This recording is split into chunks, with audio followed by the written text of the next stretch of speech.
Welcome to the Self-Storage University podcast, where you will learn the correct way to identify, evaluate, negotiate, perform due diligence on, renegotiate, finance, turn around, and operate self-storage facilities. And now, here is your host, a partner in one of the largest real estate portfolios in the U.S. with nearly $1 billion of holdings, Frank Rolfe. Webster's defines to persuade as to cause someone to do something through reasoning or argument. This is Frank Rolfe with the Self-Storage University podcast. We're going to talk about persuasion, how it works, and how to use it to get that self-storage facility at the price you want to buy it at. So there are basically two types of persuasion used in the self-storage industry. The first type is called direct persuasion. Now, in direct persuasion, you confront the issue head on. You tell the seller, here's what I want, and here's why it's good for the both of us. So you might say, I want to buy this self-storage property for $1 million because, number one, I will be the perfect steward of it. I will take it to the next level. I will keep all your existing customers extremely happy. You'll be very happy with me. Number two, I'm the most logical buyer for it because I really want to own something in this area. It's an area I'm very focused on. And number three, $1 million is a very, very fair price because this self-storage facility only generates about $80,000 a year of net income. At an 8 cap, that's about $1 million. And so that is a fair price for me as the buyer and you as the seller. And also, don't forget, you have no debt on this property. You build it for next to nothing. So it's a huge payday for you too. That's your direct persuasion. You just tell them, here it is, here's how it goes, and I want to go ahead and get this thing bought. But yet there's another kind of persuasion out there called indirect persuasion. So it's also called an O. Henry persuasion. Now, O. Henry was an author back in the 19th century. He wrote a large number of books. And in those books, it always had the same thing. You had someone who basically thought a certain way. And at the end of the book, he learns that they were wrong the entire time. You have someone who says, I don't like hard work. Hard work is for chumps. I'm going to live a life of crime. And at the end of the book, they would say, oh my gosh, I screwed up all along. Crime isn't where it's at. I should have been doing things legitimately.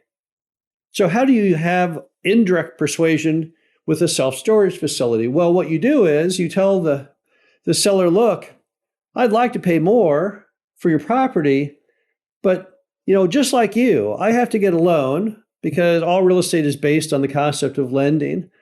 And the lenders, you know how they are. They don't want to feel spooked that they can't get their money back if I default and they sell it at auction. They want to become out whole. And as a result, I've talked to a number of these banks, and they tell me they can't finance more than $1 million on this property.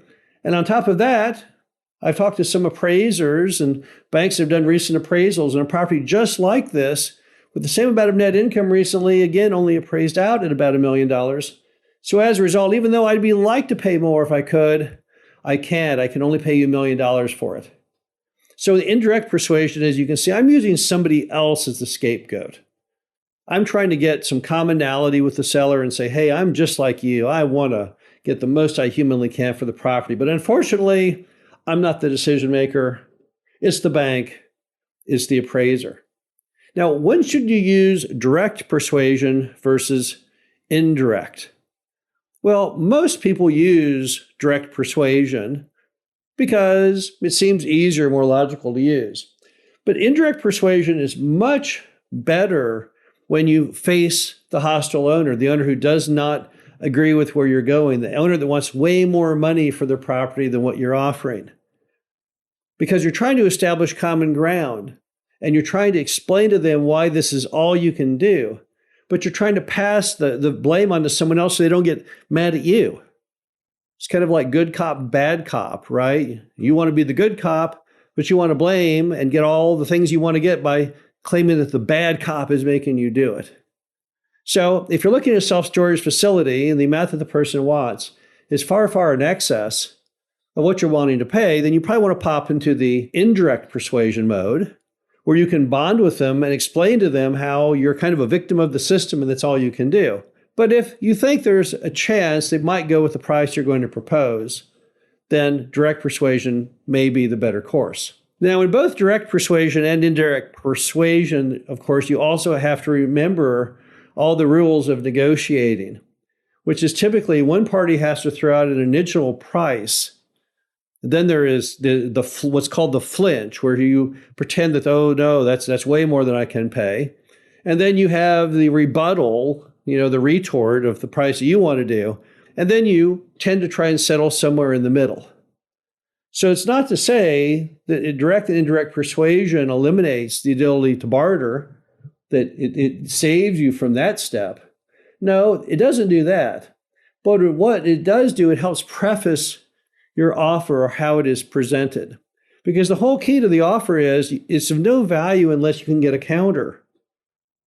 So if I want to buy your property for $2 million and you want $3 million, and I throw out a price of $1.8 million and they refuse to counter, I've accomplished nothing. If I can throw out $2 million and get them to ultimately agree to that number, then I've accomplished something. So the whole point of negotiation is to throw out the price. And the persuasion aspect of that is simply in the upfront presentation, how you present that price. Some people are extremely firm on what they want for their storage facility, and others are much more rational and reasonable. And you see that all the time, right, in life. You see people that are just fixated on things and they won't listen. They won't change their mind. They're incredibly stubborn. And other people that are more educated about it. They're more reflective. They more listen to you and then make decisions based on the information you present. So you've got to look through these sellers and try and figure out what stack do they go in. Is the seller one that I can just tell it like it is and see if I can get a deal cut? Or is it one that I have to tell a tale of why I can't do this or can't do that, but I don't want all their wrath to come back on me? Once you've identified which kind of seller you have, you think through the pricing strategy and what you're trying to accomplish. Then in there, you can decide if in indirect or direct persuasion is your better bet. Direct persuasion often comes off stronger, more genuine, but indirect persuasion also has its own accomplishments based on the environment in which you're making the offer. Remember, the key to all in everything is to get that property under contract at the price that you can afford to pay. And whatever means get you to that end is all acceptable. And sometimes you'll know what to do instinctively when you talk to the seller, just based on your background, of other negotiations you've made throughout your entire life. All of that will come into play and you'll say, aha, I think I know what to do in the case of this seller to go ahead and get that deal cut. This is Frank Rolfe, the Self-Storage University podcast. Hope you enjoyed this. Talk to you again soon. Thank you for listening to the Self-Storage University podcast. Be sure to visit us at ssupodcast.com, where you can learn the correct way to identify, evaluate, negotiate, perform due diligence on, renegotiate, finance, turnaround, and operate self-storage facilities.